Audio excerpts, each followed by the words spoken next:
folks. Good evening and welcome to the Tuesday, July 21st, 2026 business meeting of the Wall Township Public School District Board of Education. Please stand for the Pledge of Allegiance. I pledge allegiance to the flag of the United States of America and to the republic for which it stands, one nation, under God, indivisible, with liberty and justice for all.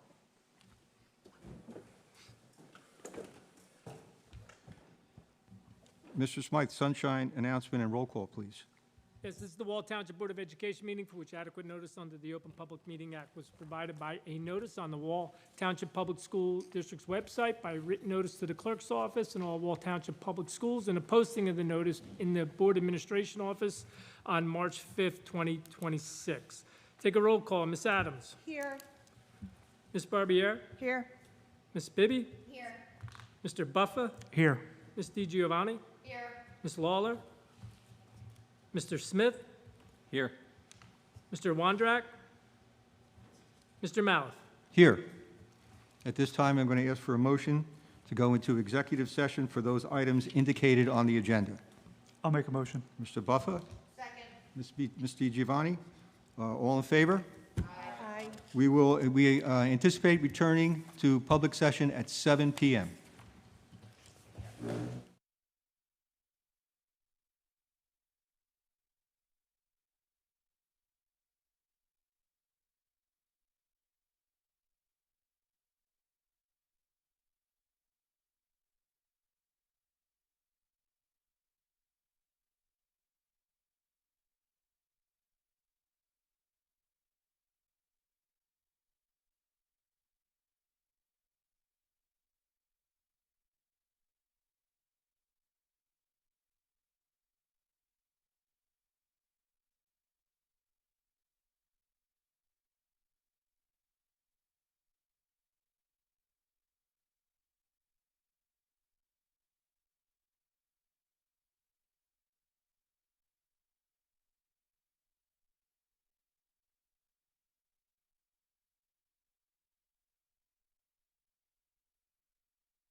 Good evening and welcome to the public session of the Tuesday, July 21st, 2026 business meeting of the Wall Township Public Schools District. Please stand for the Pledge of Allegiance. I pledge allegiance to the flag of the United States of America and to the republic for which it stands, one nation, under God, indivisible, with liberty and justice for all.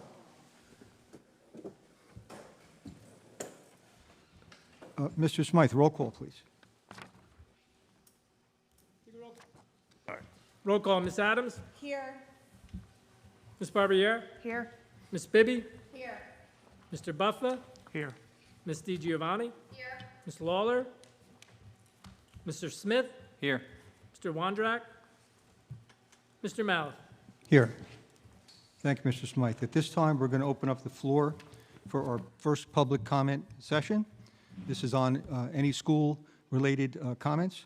The board requests that those individuals speaking will be courteous and mindful of the rights of other individuals when making comments. Specifically, comments regarding individual students and school personnel are discouraged and will not be responded to by the board. Students and employees have specific legal rights afforded by the laws of New Jersey. The Wall Township Board of Education bears no responsibility, nor will it be liable for any comments made by members of the public. Speakers should consider their comments in the light of the legal rights of those affected by or identified in their comments and recognize that they are legally responsible and liable for their comments. And we please ask that you observe our policy of 3 minutes per speaker. We have microphones on either side. Please come up and identify yourself if you wish to speak.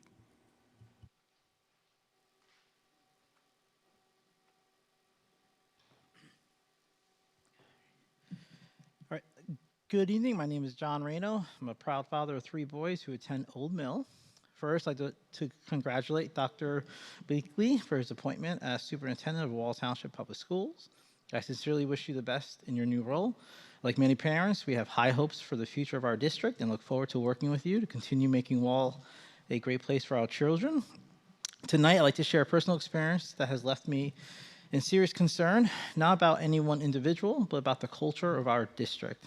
As mentioned, my boys who attend Old Mill, all 3 receive special education services. Back in March, I happened to be at Old Mill around 9:15 a.m. in the morning to help with the PTA assembly in my role as treasurer of the Old Mill Home and School Association. A staff member approached me with a concern because my boys had not arrived at school. That was when I learned something that shocked me.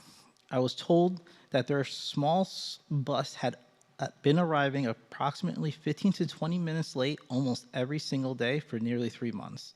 To be clear, I want to publicly thank Mrs. Bond and Mrs. Barrosi. Once I contacted them, they acted immediately, and within just a few days, the transportation issue was corrected, and I truly appreciate the responsiveness. But for me, that wasn't the biggest concern. I'm in Old Mill at least once a week. I know many of the teachers and staff personally, and they know me. Yet somehow it took nearly 3 months before I became aware that my children were constantly missing instructional time every single morning. That raises an important question: why? The conversations I had afterward left me concerned that some staff members may not feel comfortable raising concerns directly with parents or speaking openly when they observe issues affecting students. Whether that hesitation comes from fear, uncertainty, or simply the culture that has developed over time. The result is the same. Important information isn't always reaching the families. I want to be very clear, this is not criticism of the teachers, the paraprofessionals, the bus drivers, or support staff at Old Mill. I think they do an amazing job every single day under challenging circumstances, and I appreciate everything they do for our children. My concern is whether we have created an environment where employees feel empowered to speak up when something isn't right. As a parent of children with special needs, that concerns me deeply. If something as significant as my child arriving late every day for months goes undressed until I happen to be in the building, it makes me wonder what other issues parents will not know about. Dr. Bleakley, as you begin your tenure, I respectfully ask that you make building a culture of trust, open communication, and psychological safety a priority throughout our district. Our teachers and staff should feel supported in raising concerns, and parents should have confidence that issues affecting their children will be communicated openly and promptly. Thank you for your time, and I wish you the very best. Thank you. All right, boys, go to the- Thank you, Mr. Reno. Any additional public comment? Good evening. Bob Leach, President, Wall Township Education Association. I just wanted to take just a few minutes to put on the record that I just wanted to welcome Dr. Bleakley on your initial Board of Ed meeting. Your official appointment has begun, and I look forward, to the school year ahead and beyond. I hope to. I'm actually in the middle of replying to Ms. Keeter's email right now. We'll set up an appointment. I look forward to meeting with you and look for the opportunity to openly communicate and collaborate with you on behalf of our several bargaining units and our employees, and work together with the whole board as well. So thank you very much, and welcome. Thank you, Mr. Leach. Any additional public comment? Seeing no additional public comment, I'm going to close public comment at this time. There is no student or staff showcase tonight. There are no student representative reports. At this time, I'm going to turn over the meeting to Dr. Bleakley, and Dr. Bleakley, on behalf of the board, I want to officially welcome you to the superintendentship of the Township of Wall, and we are very much excited to have you on board here and are looking forward to having a great partnership with you, and we're looking forward to great things. So Dr. Bleakley, if you would like to introduce our special presentations. Thank you, Mr. Maliff, and thank you for those sentiments. I certainly share them, and I have some additional comments that I'll save for my superintendent's report. But for now, for the special presentation, I'd like to invite our Assistant Superintendent of Curriculum Instruction, Jennifer McCann, who's going to present two things. First, an end-of-the-year goals report, a summary of the work that was done in our district based on last year's district goals. And then secondly, she will present on chronic absenteeism. Thank you, Dr. Bleakley.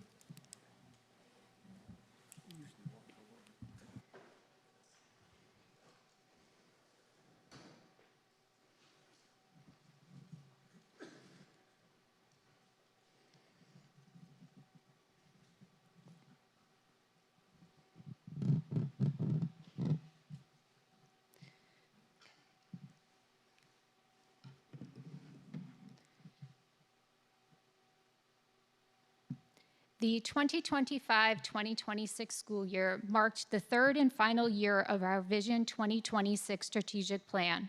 Throughout this culminating year, we remained committed to our 5 strategic priorities: academics, wellness, the Wall Township Public Schools experience, facilities, and communication. Tonight's presentation highlights the progress we made towards each of these goals and showcases many of the accomplishments achieved during the final year of Vision 2026. These successes are a reflection of the dedication and collaboration of our teachers, staff, students, families, Board of Education, and community, all working together to provide the very best educational experience for our students. This year, we continue to strengthen teaching and learning across the district through the implementation of new curriculum resources, expanded intervention supports, and targeted professional learning. We enhanced literacy and mathematics instruction, increased instructional time in our elementary schools, and provided teachers with high-quality resources and training to meet the needs of all learners. We also expanded opportunities for college and career readiness through advanced coursework and dual enrollment partnerships. We also reinforced our commitment to data-informed decision-making by strengthening assessment practices, intervention protocols, and the use of instructional data to improve student outcomes. For our wellness goal throughout the year, we continue to prioritize the social, emotional, and behavioral well-being of our students by expanding district-wide wellness initiatives and strengthening comprehensive support systems. Through enhanced social-emotional learning, proactive mental health programming, and student leadership opportunities, we fostered positive school climates across all grade levels.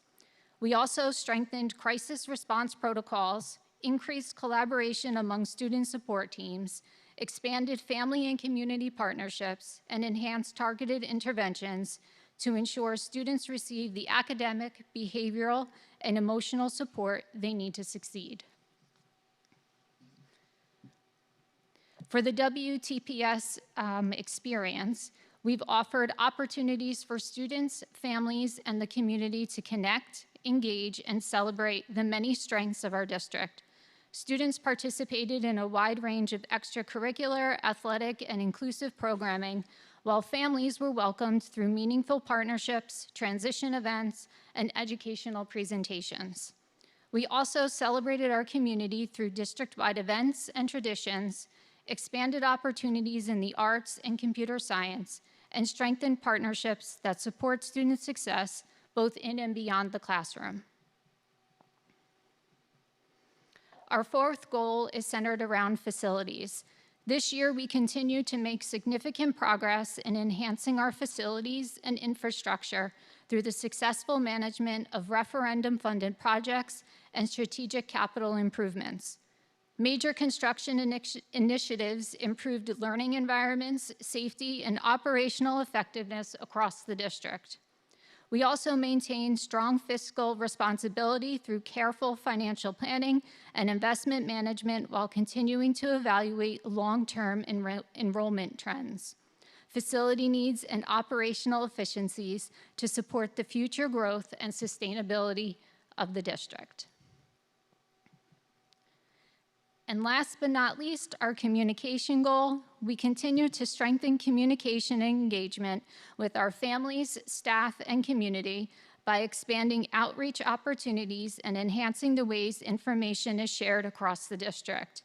New communication tools, including the district AI chatbot, improved accessibility and responsiveness, while consistent updates through board presentations, newsletters, the website, social media, and referendum communications kept stakeholders informed. We continue to refine internal communication systems to better support collaboration and employee engagement. I just want to take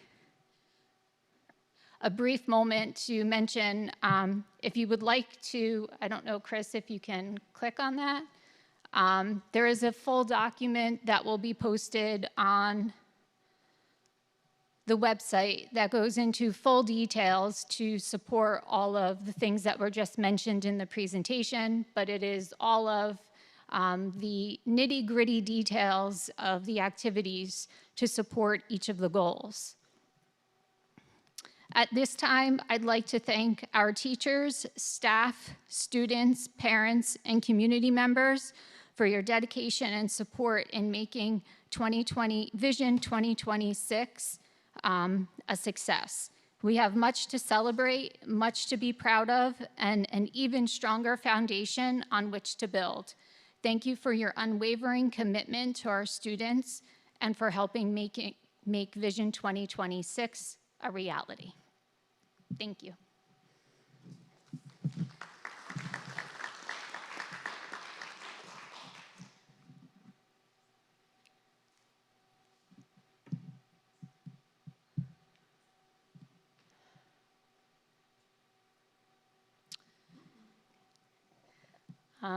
At this time, we'll transition into talking about chronic absenteeism. This past school year, the district had implemented a chronic absenteeism plan for multiple schools within the district, and we will continue with that for the upcoming school year. So before we get into all of that, what is chronic absenteeism? A student is considered chronically absent if the student misses 10% or more of the school days in session for which the student was enrolled. So for us, that's 18 or more days.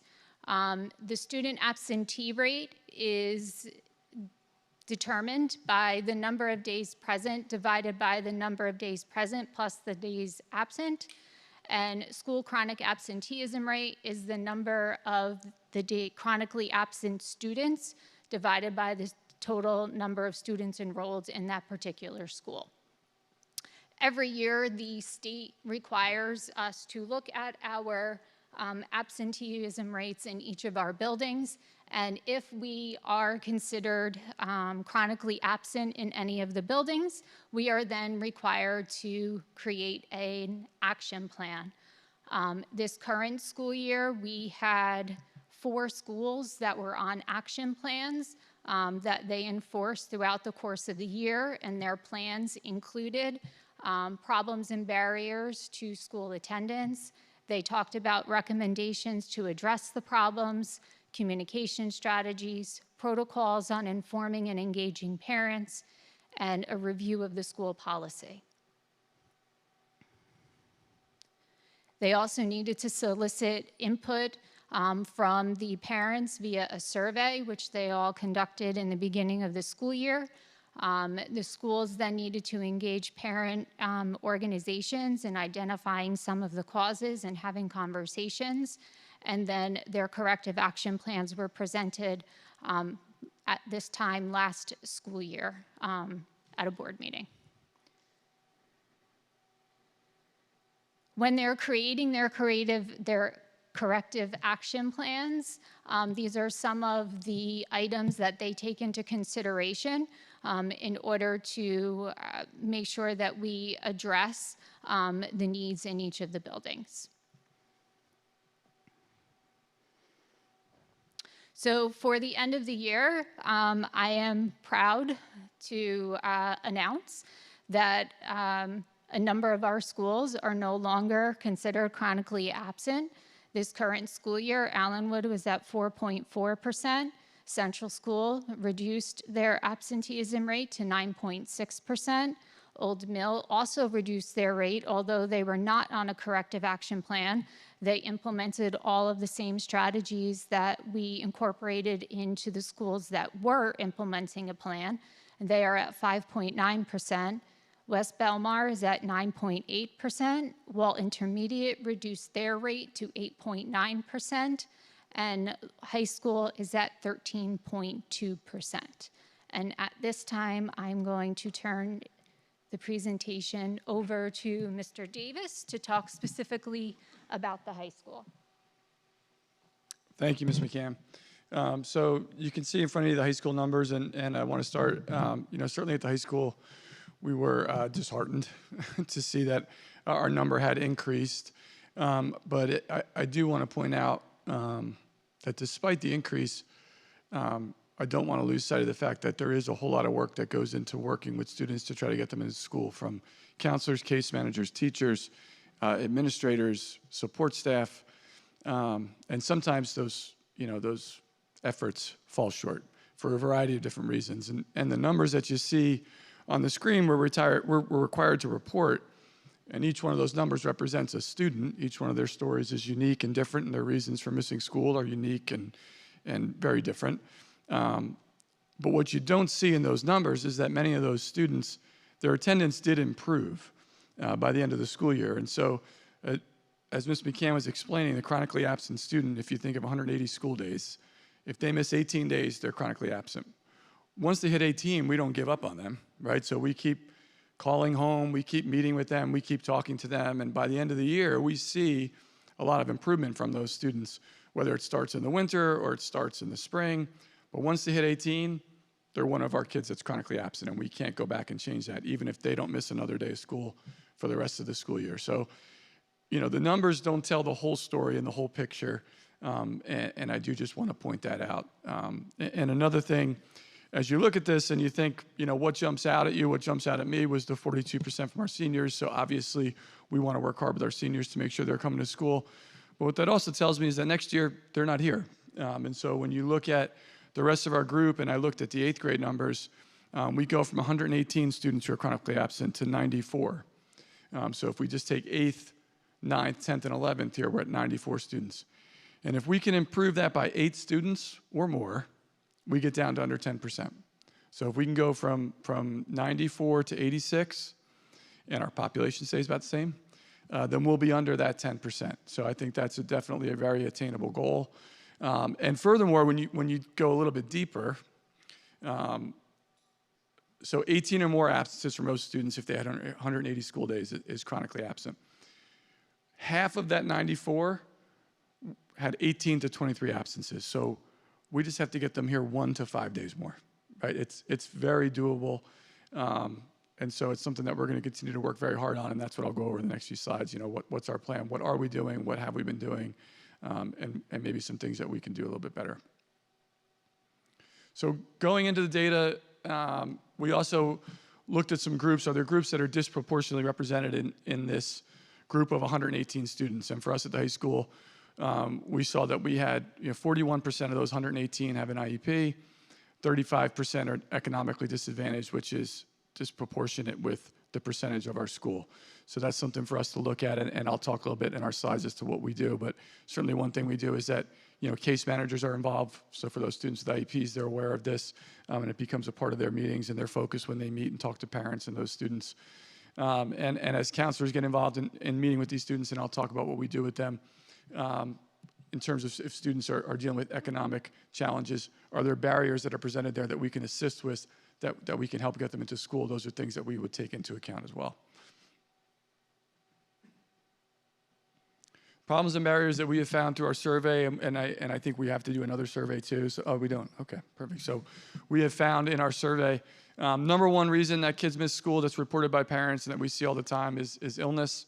That's not excused by the state. So if your child is sick, it does not matter what the illness is, surgery, that counts as an absence, that counts towards their 18. There is no excuse for that. So that's something that we try to continue to educate people about that, but you also can't have a sick child coming to school. Travel is another one. Students, they go on vacation, they're traveling for sports teams, whatever the case may be. Those are obviously not excused by the state. Those count towards those chronically absent days. We have students that are dealing with mental health issues who might be missing school because of that. School refusal. We have an excellent program here at the high school, our RISE program, where we've seen significant gains with kids. But again, once they hit that 18, they're chronically absent. But we do have a program in place for kids that are dealing with school anxiety or school phobic or school refusal. And we've seen a lot of great success out of that program. So part of our plan that we've had and that will continue is increased parent communication. That involves letters, phone calls, even home visits in some cases. Continuing to educate our parents and students on district policy and the importance of being in school. We do that through one-on-one meetings with students, through group meetings. We'll broadcast it at back to school night, letters, newsletters. But really the meat of it is especially with the one-on-one with those parents and kids that are struggling to get to school, educating them on why it's important. And then also trying to coordinate with them, is there anything that we can provide them with through the community resources that will help them to get their kids to school? There are parents who will reach out to us and say to us, we're doing our best, we're trying, but my son or my daughter will not go. They don't want to leave the house. They're not getting on the bus. They won't get in the car with me. And so we try to connect them with community resources who can help them in those more serious situations. And then always trying to reduce the spread of illness. We have a great school nurse here at the high school, and just making sure that kids, when they can't be in school, that they stay home, but if they can be here, to get them here, and we want to keep them healthy and safe while they're here.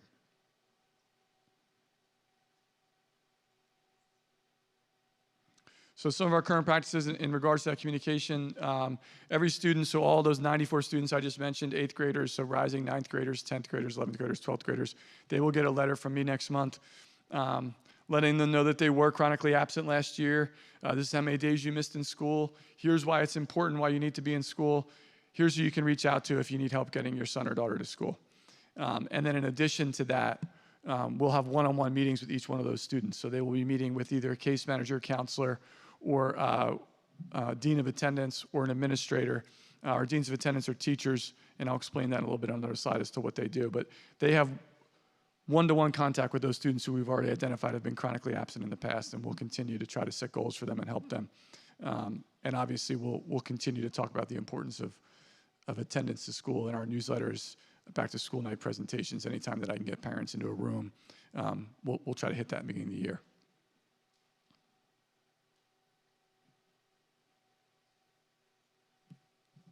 Not sure where I'm pointing this. There we go. Oh, wait, did I miss one? Yeah. All right, so a little bit deeper into what we do with these different folks. So our deans of attendance are teachers who essentially use the duty period to to spend time meeting with kids one-on-one who we see are struggling with attendance to find out from them, is there something that's going on? Is there something that we need to be aware of so that we can try to help them and assist with it? We also use those folks to make phone calls to parents as we see that students' numbers are starting to pile up, that they're missing school. So early in the year, we set a benchmark number for marking period 1, and then again going to marking period 2, and we identify kids, and they're bringing those kids down during the school day, trying not out of class, but if they're in a study skills or gym class or even during lunch and meeting with them, sometimes with a counselor, sometimes not, but having those conversations with them about why it's important to be in school and finding out if there are barriers, what can we do to remove those. We're also making phone calls to parents, so whether that's through the deans of attendance, whether it's through counselors, case managers, administrators, or sometimes all of us. As it begins to escalate, we make those phone calls to parents home, again, trying to identify other barriers. What can we do to try to assist you? We need to get your child back in school. So we engage parents that way, mostly it's really through phone call and reaching out and trying to talk to people. And then community partnerships. What can we do to try to incentivize kids to come to school? One of the things we're going to try to look to do and increase this year is provide incentives or prizes to students who do have positive attendance, and maybe try even to work in their improved attendance. So it's not just for students who have been coming all year, but kids who were struggling and then turned around and improved, some incentives for those kids as well. So those are some things that are in our plan that we hope will make a difference in terms of getting that number down to under 10% for next year. And I think that is it. So thank you.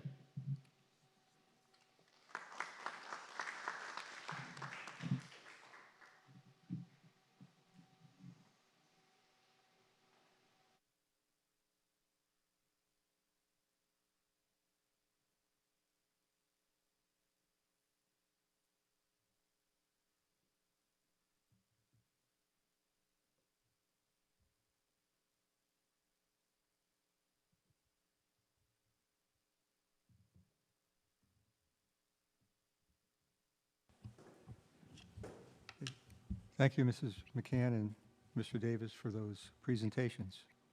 Very informative. Dr. Bleakley, your superintendent's report.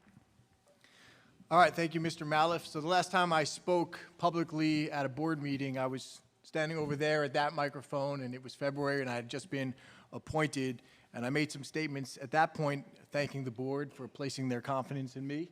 And I want to reiterate that point and some others that I made that night. You know, that night I talked about how I had learned so much about the Wall community going through the candidacy process, and how, you know, I found this community just to be a really rich community with strong traditions and a proud history. And at that point, I was really excited about joining this school community as the superintendent.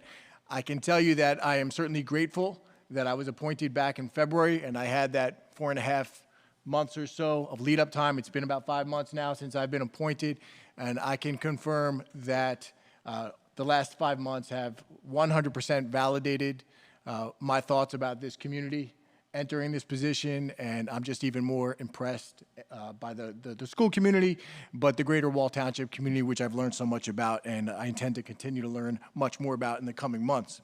On July 1st, I sent a letter to the parents of all of our students, sort of introducing myself to the school community. That letter included a link to the superintendent's website, and there is a PDF document up there with my entry plan that I had presented to the board and now is available to the public. I just wanted to speak briefly about that. You know, the first phase was the pre-entry phase, and I alluded to that earlier. That was the time from when I was appointed in February till I took the seat on July 1st. Again, I'm grateful to the board that I was appointed and had that much lead time. I'm grateful to Dr. Handerhan when she was here, and Mr. Scarano when he was here, and to the board that I had essentially full access to be on site as much as possible. You know, I'd like the public to know that I shared with the board, you know, I feel I took full advantage of that, and I was on site quite a bit in individual meetings with various folks within the school and the community, lots of group meetings. I did school visits at every single one of the schools and met a number of staff and students, spent a lot of time with the principals. I attended some community events, so I did immerse myself as much as I possibly could in that pre-entry period while maintaining my responsibilities in my former district. So that was the pre-entry plan, and that went according to plan. So now that I'm in the seat, if you take a look at the entry plan that I have up on the website, the next 3 phases are, this first phase in the seat is essentially engagement, spending much more time listening and learning, having a lot of conversations, really a continuation with some of the focuses of the pre-entry period. So, I have a full plan over the next several months to spend a lot of time in the schools and meet with community leaders. I've already begun that. I've had some meetings over the month of July so far. So I'm excited about learning much more about this community over the next few months. As we transition into the fall and the early part of the winter, you'll see there that my focus is really then on doing a deep dive into the data. At that point, through anecdotal evidence that I will gather through my conversations and my experiences in the district, I'll sort of have a lot of qualitative data. As we progress into the winter, I tend to spend a lot of time with our leadership team really getting into the quantitative data. What are the metrics that matter to us, and what do those metrics tell me about where the district is at? And I feel that at that point, I'll be in a really good position to synthesize those two, right? What am I hearing? What am I seeing? And then what is the data telling me? And that will position me and our larger leadership team really well as we enter the late winter, I'll call it. If you look at my entry plan, you'll see, and the entry plan, just to be clear, is not meant to be read as black and white. On this date, this period starts and ends on that date. The dates and the areas are just sort of general ranges of broad areas of focus that will occur during the arc of this upcoming school year. But certainly, as we enter the late winter and early spring, the intention is to engage the entire school community in the next strategic planning process. As you just heard from Mrs. McCann, Vision 2026, which was an obvious success for this school district, that was written essentially to carry the district through this past June of 2026. So as the board knows, and our leadership team knows, the charge for the upcoming school year is to remain faithful to those district goals that we've already committed to, and just really ask ourselves what would be the incremental next steps if we were continue to make advancement consistent with the spirit of those goals. And that will serve as the bridge to the strategic planning process that we'll engage in this spring. So I'm super excited about that. As a new superintendent, it's a real opportunity for me to facilitate a strategic planning process that engages the entire community, and fully intend that by the end of this upcoming school year, we're presenting to the community our next strategic plan, which will guide our work into the future, say the next 5 years. So that's my entry plan. In terms of what's been going on in the district since the last Board of Ed meeting, which was back on June 9th, this is the first meeting, so it's certainly appropriate to congratulate the graduates of Wall Intermediate School and Wall High School. I was able to attend the Wall High School graduation. It was a beautiful ceremony, a bit windy, but other than that, it was a beautiful day and a beautiful ceremony for the families, the students, and our staff. Of course, the summers are much quieter in the schools, but they're not silent. We do have programs that began a few weeks ago. So in particular, our extended school year programs at Allenwood and Wall Intermediate School, and then our Summer Night Academy program. I had the privilege of visiting the extended school year programs this morning. As a matter of fact, that's part of my entry plan, get out there and talk to staff and visit with students. It was a wonderful experience, so I appreciate the staff over at Allenwood and Intermediate inviting me in to see that. The kids were clearly having fun and also learning along the way, which is, of course, important.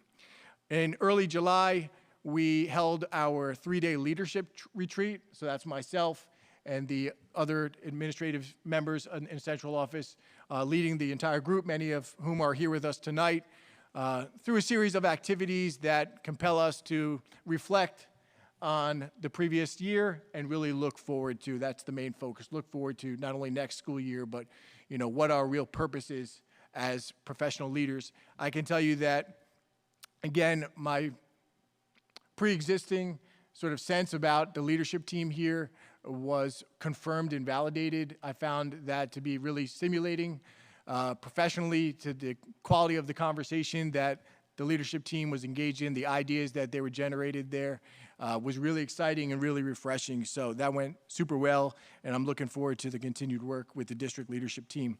Looking ahead to the opening of schools in September, parents, you can expect communications from the school principals with important information about school opening coming up in mid-August. For elementary school parents, you may be interested that summer supply lists or supply lists for the start of the school year, I should say, are already posted on the school websites. So no rush on that, but for those that want to go out and get that shopping done, those lists are available on the school websites. And that concludes my report. Mr. Maliff. Thank you, Dr. Bleakley. Just a couple things I want to mention. First of all, I've had a pleasure of having the opportunity to meet with you a few weeks ago, and I know it's was part of your initiative that you're going to meet individually with all the board members, and I'm sure, I don't know if you've concluded that yet, but I'm sure that's something that you won't be wanting to do shortly if you haven't done it already. Again, thanks to Mrs. McCann and Mr. Davis for the presentations tonight, and also for, as we have on our agenda tonight, we are, as you know, we are upgrading our Naval Junior ROTC program, and we have two new gentlemen coming in, military men, who will be taking over that program, and we're very, very excited in that. And we also have a new supervisor of instruction that's going to be on the agenda tonight as well. I also, before we finish, I want, we're really coming to the end of our referendum projects here. And I want to just make sure that the community knows the tremendous amount of work that all the administrators have gone through, but in particular, Mr. Smythe, our business administrator and board secretary, for really staying on top of all the projects and making sure that the contractors and the people that are doing their work are fulfilling their obligations to the district and to the taxpayers of the community to the fullest extent. So the board greatly appreciates the work that you have been able to do in that for us. We had a great day for the intermediate school and high school graduations a few weeks ago. And as Dr. Bleakley said, it was a little bit windy. I just want to defer for just a couple of minutes to Mr. Buffa, who is himself a facilities manager and has to deal with things like this. So he has great insight. So Mr. Buffa, would you just like to talk a little bit about what went into our graduation ceremonies? Absolutely. Thank you, Mr. Maliff. So, I mean, for anyone who hasn't had the opportunity to attend a Wall Township high school or intermediate school graduation, it really is just it's just a showcase of how everything comes together almost perfectly right at the right moment. So this year in particular, Dr. Handerhan and was pretty set on making sure that we were going to graduate on one of the new turf fields. And you know, with the timing of the project, it kind of was cutting it. We were getting there right by the skin of our teeth, for lack of a better phrase. But we did it. We got to the point where we could set some things up out there, and we figured we would be walking out, and there was going to be a lot of dirt. There was going to be a lot of dust. There was going to be just, you know, but it was still going to be on our new field. But I will tell you that when I arrived to the middle school graduation for my son's graduation, I was beyond impressed with how well the entire setup was, from parking in the parking lot to, you know, being directed by every probably 50 feet or so. There was a member of the operations team there to direct you which way to walk. Security was there with carts in the event that somebody needed a cart to get back and forth. They were, you know, making sure that people were parking in the right places. Technology was doing their thing out on the field. And then, you know, the fact that when you walked in, you really couldn't even tell that we were in a halfway built high school athletics stadium was really impressive to me. Then you get out there on the field, and the wind is blowing 35 miles an hour with probably 50-mile gusts. And as we're sitting there and we're watching the operation team set up chairs, they set up 15 rows, and then the wind came and blew all 15 rows down again. But without a second hesitation, they were back out there setting them up again and doing their thing. Tech guys holding on to speakers to make sure they didn't blow away. But as the kids started to process nobody was out there and everything was perfect, except for, I believe it was Mr. Davis and Mr. Bender kind of making a blockade to prevent the chairs from blowing over for the middle school graduation. So really, it was really a beautiful event. You would not have known that you were in a stadium that, like I said, didn't even have 3/4 of the sidewalks that were supposed to be there complete at that point. Really, at the end of the day, the technology team, the operations team, security, the kitchen staff, as well as all of the administrators that sat on the stage in the heat and the wind. It was really a good send-off for both schools, and definitely a proud moment for, me as a member of FNF and the Board of Education, but also as a parent in Wall Township. Thank you. Thank you, Mr. Buffer. Well said. At this time, are there any comments that any other board members would like to add to the meeting? I do have one more. I just Mr. didn't know if Buffer. you had something else to say after that. So I just wanted to say to echo your sentiments with the teacher and the hard work of Mr. Scarano, Mr. Davis, and Mrs. McCann on the ROTC teaching staff. The fact that we have 2 and we're growing this program, that's huge. And I also just wanted to say, and I'm not 100% sure of her title because I don't have that part of the agenda in front of me right now, but I'm really happy to see Ms. Galvari back in the role of, I believe it's the 7 Mindsets Coordinator. She's done a fantastic job, and I'm happy to see that she's back at it again, and I do hope that we have a few presentations from her throughout the course of this school year coming up. Thank you. Thank you, Mr. Buffer. All right. Again, any further comments from any of the board members? Okay, seeing none. Committee reports are available on the agenda. And at this time, we're going to open up for our second public comment. And this comment should be directed to items that are on tonight's agenda. Is there anyone who wishes to comment on tonight's agenda?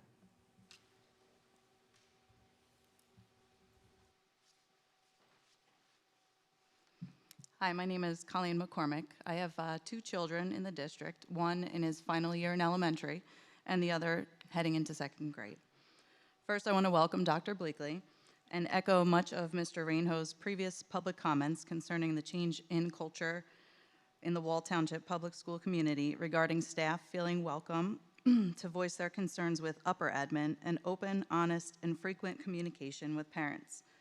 As I sat here listening to Mrs. McCann's presentation on the district's strategic goals, I couldn't help but notice goal number 2, which focuses on cultivating wellness and supports focused on physical, social, emotional, behavioral, and technical development of students, staff, and parents and guardians.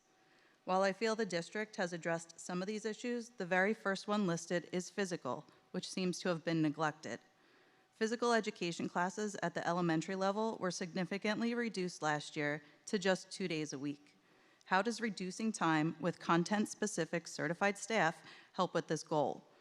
Dr. Bleakley, I encourage you to view the public comments from the 2025 May and June board meetings on YouTube, where many parents, students, and community members spoke out against this multiple times, especially after receiving too much conflicting information from upper administration. There's even a social media group consisting of close to 600 community members supporting a shift back to more physical movement for our students taught by content-specific teachers, meaning health and PE teachers. As a health and PE teacher myself, I'm well-versed and aware of the importance of physical education, not just physical movement. This is something I look forward to seeing addressed in the new strategic planning for the upcoming school year. Thank you. Okay, thank you, Mr. McCormick.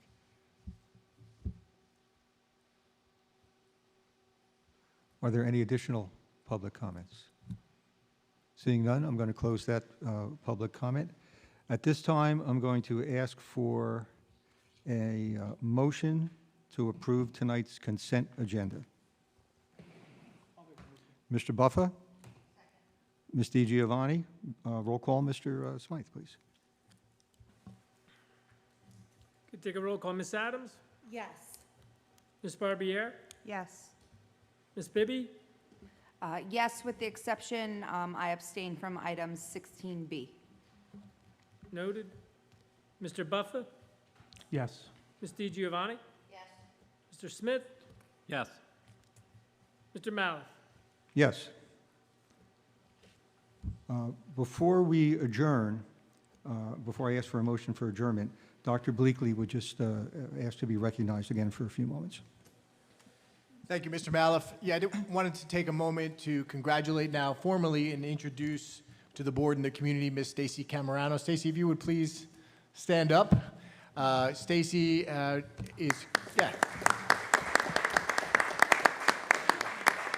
Mrs. Camerano will be joining us as a new supervisor. We're very excited to bring her on board.